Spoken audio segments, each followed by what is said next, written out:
నా పేరు లతారెడ్డి. నేను నిర్భయ ఉన్నత పాఠశాలలో 8వ తరగతి చదువుతున్నాను.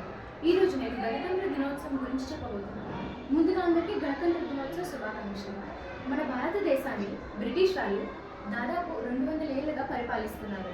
చాలా చాలా వీరులు చనిపోవడం వల్ల, వాళ్ళ కష్టం వల్ల చివరిగా మనకు 15 ఆగస్టు 1947లో మనకు స్వాతంత్రం దక్కింది. ఆ తర్వాత మనకంటూ ఒక సొంత రాజ్యాంగం లేకపోవడం వల్ల డాక్టర్ బిఆర్ అంబేద్కర్ గారు ప్రపంచ దేశాలన్నింటినీ తిరిగి మనకంటూ ఒక సొంత రాజ్యాంగాన్ని రాశారు.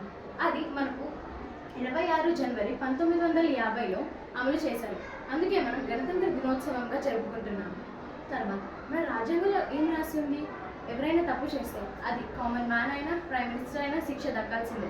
కానీ ఒక ఆడపిల్లకి అన్యాయం జరిగితే అది మినిస్టర్ కొడుకే తప్పు చేసినట్టు జడ్జి గారికి తెలిసినా కూడా అన్యాయమే జరుగుతుంది. ఎందుకు? సాక్ష్యాలన్నింటినీ తారుమారు చేస్తారు. ఓటు హక్కు. ఓటు హక్కు అనేది మన భారతదేశంలో ప్రతి ఒక్కరికి ఉంది. మనం వేసే ఓటు 5 ఏళ్ళు అన్నం పెట్టేలా ఉండాలి, కానీ ఒకరోజు బిర్యానీ పెట్టేలా ఉండకూడదు. మనం ఎటువంటి వారికి ఓటు వేయాలి? మీ కాళ్ళు పట్టుకొని నాకు ఓటు వేయండి అనే వాళ్ళకి అస్సలు ఓటు వేయకండి. రేపు నేను గెలిచిన తర్వాత అభివృద్ధి చేయకపోతే నా కాలర్ పట్టుకొని